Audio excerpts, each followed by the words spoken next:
Almas queridas, bom dia, boa tarde, boa noite, a depender do momento em que você se conectará.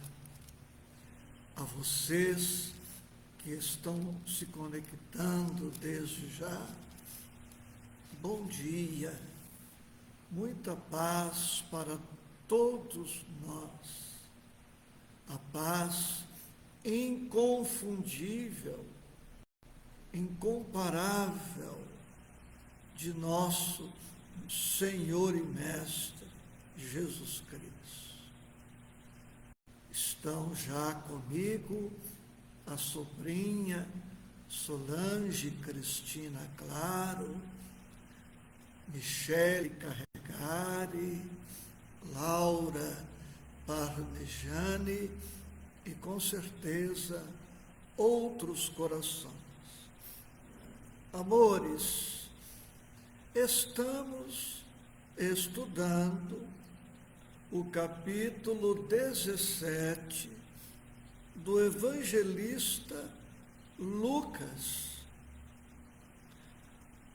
No estudo anterior, nós nos detivemos nos versículos 1 e 2, quando vimos que de todos os escândalos, de todos os comportamentos inadequados, o maior deles é não amar.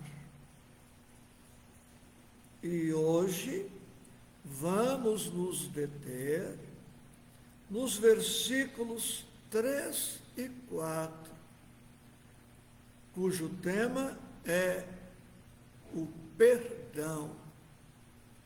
Sobre o perdão é o título do nosso breve estudo. Quem puder, abra a Bíblia e leiamos juntos.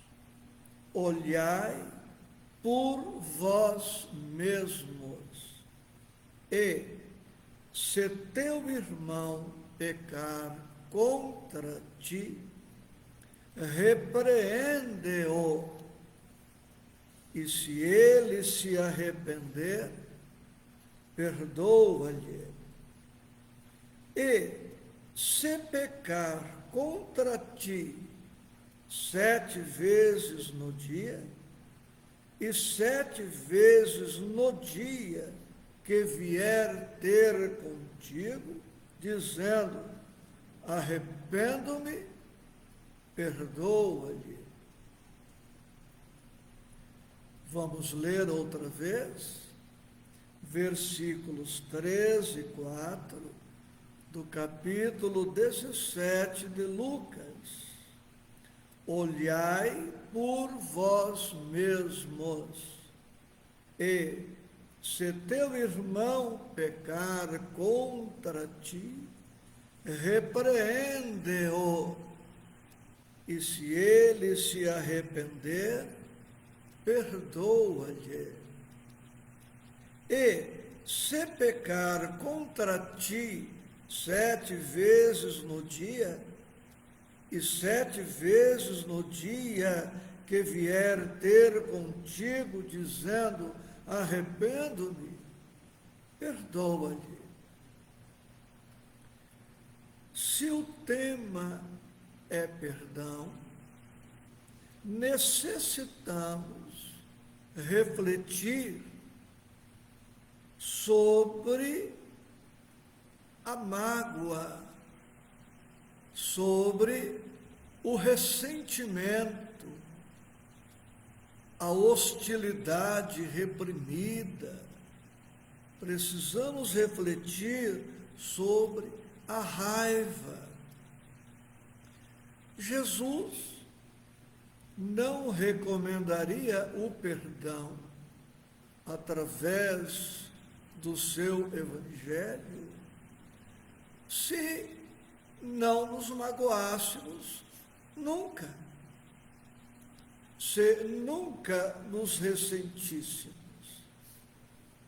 Se houvesse amor, respeito, carinho, ternura, compreensão, tolerância, paciência, amizade, fraternidade, solidariedade, cooperação, auxílio de uns para com os outros, se todos os seres humanos estivessem já profundamente evangelizados, esta lição sobre o perdão não seria necessária.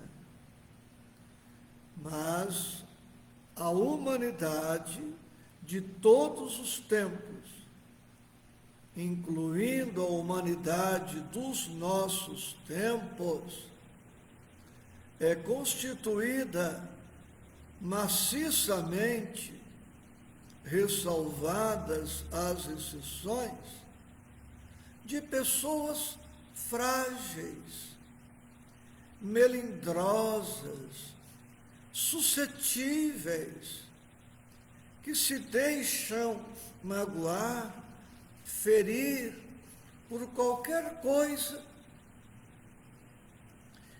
E há pessoas no mundo que se ressentem de tal modo que enveredam para a raiva, para a hostilidade, para o ódio, para o desejo de vingança, e se vingam, tudo por conta de um comportamento infeliz de alguém.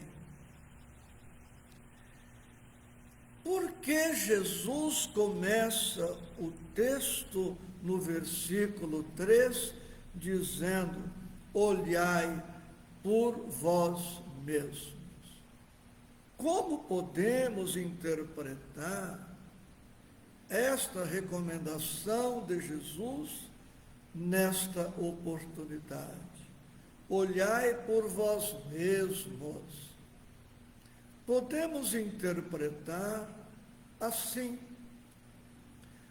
mais importante do que atentarmos no comportamento dos outros, prestemos atenção em nossos pensamentos, em nossos sentimentos, em nossas palavras, em nossas atitudes. Quase sempre nós não conseguimos controlar o outro. Não há como impedir as demais criaturas de agirem em desacordo com o Evangelho.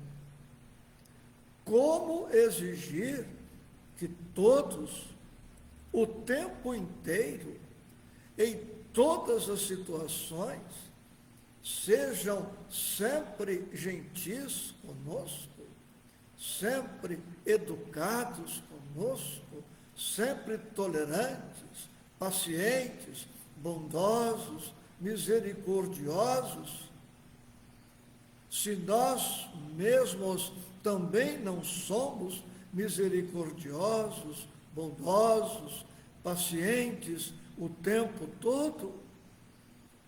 Como exigir ou esperar das demais criaturas um comportamento que nós mesmos ainda não conseguimos desenvolver?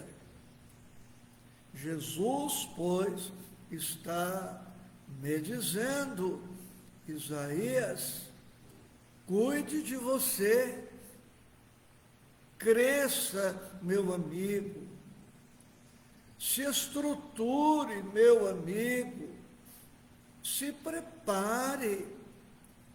Os outros não agem como o Evangelho propõe, ora, que seja você, então, a agir de conformidade com o Evangelho.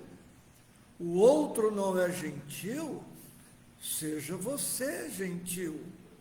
O outro não é educado, seja você educado. O outro tem dificuldade de se expressar bem, pois desenvolva você a capacidade de se expressar bem. Perdemos muito tempo em querer transformar o outro, controlar o outro, querer que o outro seja exatamente o tempo todo como eu quero, como eu exijo. O outro é o outro, com suas conquistas, com suas fraquezas, com suas falhas de caráter, com suas dificuldades. Jesus está nos sugerindo que cuidemos de nós mesmos. Por quê? Por tudo o que isto implica de bom.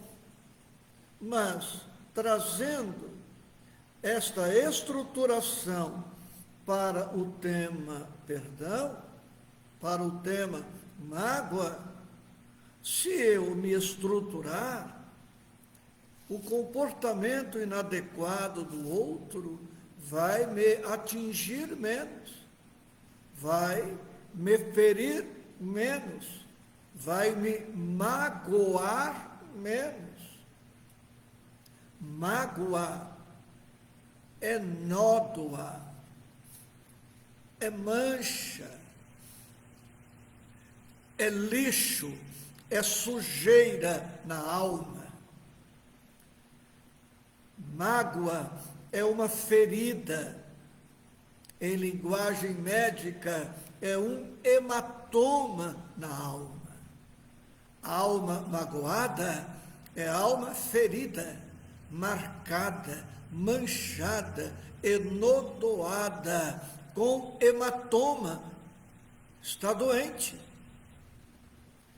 E a pessoa se deixa adoecer pela mágoa, não é tanto pelo comportamento do outro, é mais pela sua maneira de ver as coisas, de ouvir as coisas, de sentir as coisas, de entender as coisas.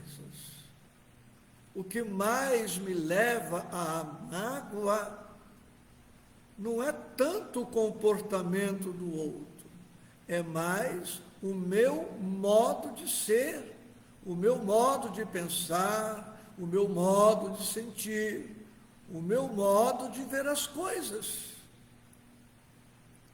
E a mágoa, se faz algum mal para aquele que agiu de maneira inadequada em relação a nós, vai fazer muito mal para nós mesmos. O magoado fere a si mesmo, permitindo-se a mágoa, conservando a mágoa, que vai se tornando agora um ressentimento. O que é ressentimento? É ressentir, sentir de novo.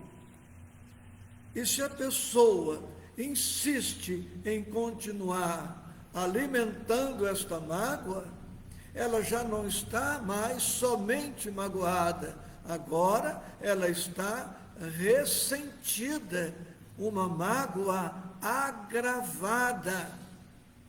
Daí para a raiva, para a hostilidade reprimida, é um passo. Eis o que Joana de Ângeles, através da psicografia de nosso Divaldo Franco, nos diz: a raiva não extravasada ou liberada no mesmo nível da agressão recebida, torna-se cruel adversário do indivíduo, tomando a forma hostil de ressentimento, herança das experiências mal suportadas. O ressentimento inconsciente encontra-se encravado no cerne do ser, ramificando-se em expressões variadas e da mesma qualidade perturbadora. Ressuma sempre na condição de melancolia ou como frustração e desinteresse pela existência física, em mecanismo de culpa que não logra superar. O ressentido agasalha sentimentos de antipatia. Olha quantos males a mágoa e o ressentimento produzem no magoado e no ressentido. O ressentido agasalha sentimentos de antipatia, que se converte em animosidade crescente, sempre cultivada com satisfação, à medida que lhe concede área emocional para o desenvolvimento. O ressentimento tisna a razão, perturba a ótica pela qual se observam os acontecimentos, enquistando-se como força destrutiva que, não conseguindo atingir aquele que lhe deu origem, fere o ser no qual se apoia. O magoado, o ressentido, é alguém que quer matar o outro, ministrando-lhe veneno, e ele acaba tomando veneno no lugar do outro, para dar um exemplo. Por isso Jesus nos propõe olhai por vós mesmos, porque na medida em que nós crescermos e nos estruturarmos, seremos menos atingidos pelos comportamentos infelizes dos outros. Os outros são os outros.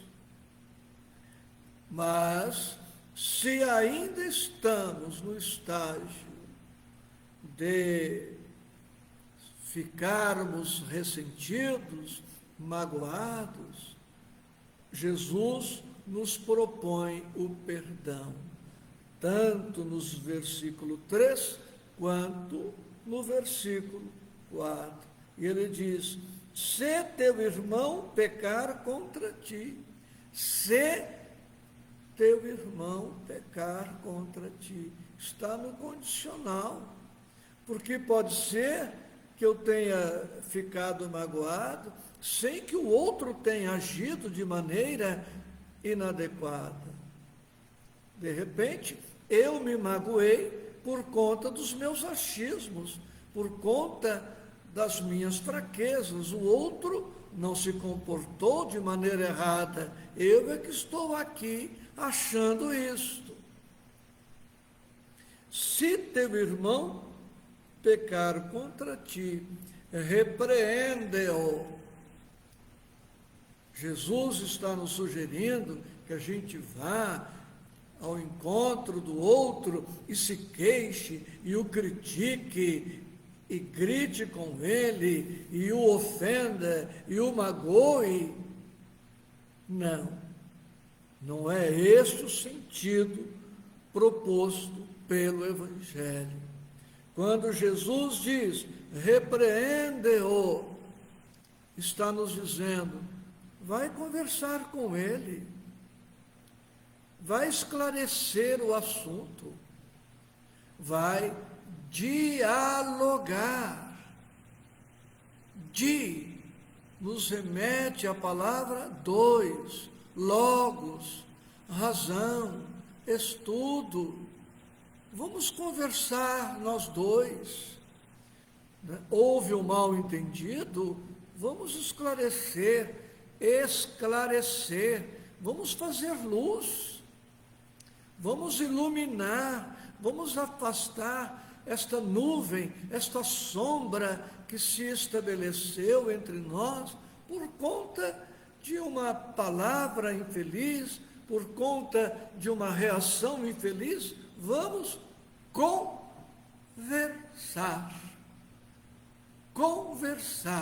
versar com, vamos trocar, vamos esclarecer, vamos nos entender,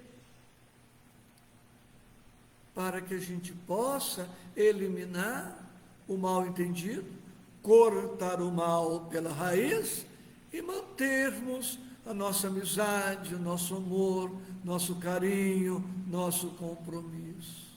Vamos conversar, não vamos nos fechar ao entendimento.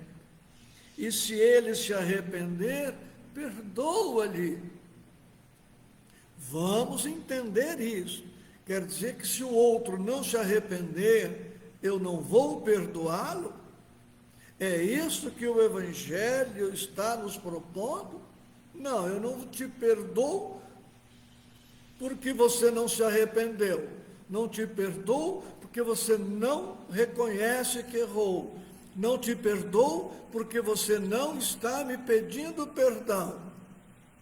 Não é este o sentido. Se ele se arrepender, perdoa-lhe. Porque perdoar, dar novas oportunidades, dar do nosso amor, dar da nossa compreensão, dar da nossa paciência, é dever invariável, constante, permanente. Na caridade material, nós damos coisas. Na caridade moral, na caridade espiritual, nós damos de nós mesmos. Damos do nosso coração, damos da nossa compreensão, damos do bem que já trazemos dentro de nós. Perdoar sempre, dar sempre do melhor que temos para o outro. Mas há situações em que o outro que agiu de maneira inadequada em relação a nós não vai seguir conosco. Ele está fazendo uma nova escolha. Muito recentemente, um irmão de uma casa espírita, magoado, ressentido, procurou por uma das diretoras da casa e disse: não suporto, aqui não é mais o meu lugar, estou comunicando à irmã que estou indo embora. Este irmão merece, como todos nós merecemos e precisamos do nosso perdão. Ele será perdoado, mas este irmão, por enquanto, não vai seguir com esta casa espírita. Esse irmão não vai retroceder agora na sua decisão. É deixá-lo ir. Perdoar é liberar-se e liberar o outro. Magoar-se, ressentir-se, é prender-se ao outro e prender o outro. Toda vez que alguém desenvolver uma mágoa, ele se algema àquele que agiu de maneira inadequada, segundo o seu ponto de vista. Ele se prende ao outro, porque vai começar a desenvolver monoideia, ideia única, ideia fixa, vai ficar pensando somente no mal sucedido. É cadeia para ele que está pensando, levado pela mágoa, e é cadeia para o outro que agiu de maneira inadequada. Se é que de fato agiu de forma inconveniente.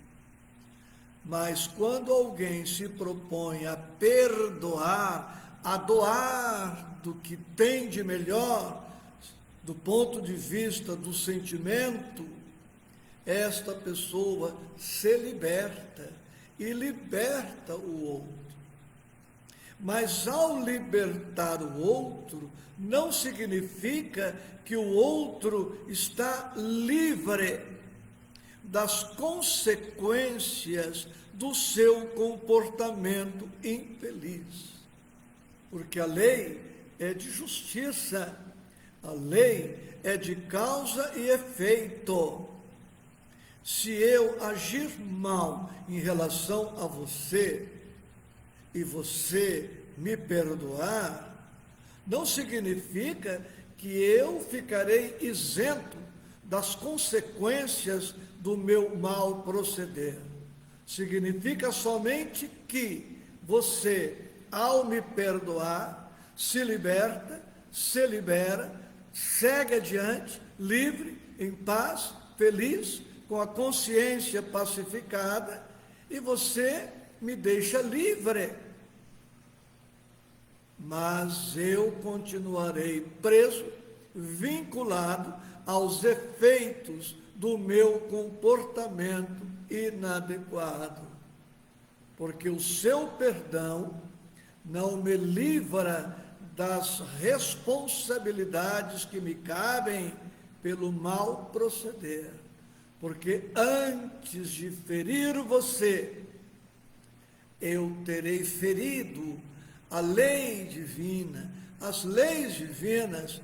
Eu me desarmonizei com as leis universais e eu vou precisar me reharmonizar com as leis que eu contrariei. E esta reharmonização com as leis não depende do seu perdão, depende da minha mudança de comportamento. Portanto, perdoar o outro não significa que o outro não será chamado à responsabilidade. Significa que nós não vamos descer ao nível da agressão do outro. Não vamos retribuir mal com o mal. Não significa que vamos nos vingar.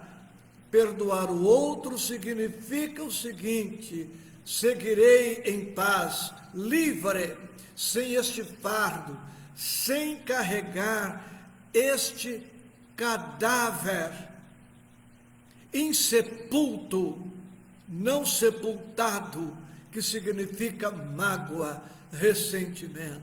O outro é o outro, responderá perante a vida, perante as leis universais, a respeito de como se comportou. Por isso Jesus diz: olhai por vós mesmos, perdoa o outro, não uma vez, perdoa 2, 3, 7, 70 vezes 7, que não são 490 vezes, são infinitas vezes, porque é 7 elevado à 70ª potência. É 7 vezes 7, 49. 49 vezes 7, 263. 263 vezes 7, vezes 7, vezes 7, 70 vezes isso. E como você não faz nada das 10 da noite às 5 da manhã, multiplica 7 vezes 70, 7 vezes 7 vezes 7 vezes 7. Não há computador, talvez na NASA, mas computador aqui na Terra, para nós, pessoas comuns, capaz talvez de fazer esse cálculo. Nunca fiz, mas deve dar um número superior ao número de segundos de uma vida de 100 anos. Quantos segundos tem um século? 7 elevado à 70ª potência deve dar um número superior ao número de segundos de um século. Ou seja, o desafio é perdoar a cada instante, a cada situação. Na semana passada vimos que amar é o escândalo maior. Dentre todos os escândalos, dentre todos os comportamentos inadequados, não amar é o mais grave. E Jesus, pedagogo, mestre por excelência, no estudo de agora, está dizendo que outro escândalo grave em prejuízo de nós mesmos é não perdoar. Não amar, não perdoar, são dois escândalos gravíssimos em prejuízo de quem não ama, em prejuízo de quem não perdoa. E na próxima oportunidade, nós vamos estudar sobre a fé, a iniciar o estudo no versículo 5. E não por acaso, mais amor, mais perdão e mais fé, porque quanto mais fé, mais amor, mais perdão, mais misericórdia, mais todo o bem de que necessitamos. Bemar, Marcelo, Iracema, Norma, Sandra, de Americana e tantos outros afetos, grande abraço com votos de muita paz. A Mima, que está aqui agora escrevendo para nós, obrigada pelo estudo desta manhã. Gratidão igual, Mima. Você que também é expositora, sabe que nós, os expositores, falamos primeiramente para nós mesmos. E se o estudo que é dirigido a nós servir para mais alguém, vamos dar graças a Deus. Mana Rosa, que também se apresenta agora, e tantos amores, nem sempre encontro tempo para me dirigir a vocês, mas tenho-os no coração, amo-os para sempre. Muita paz.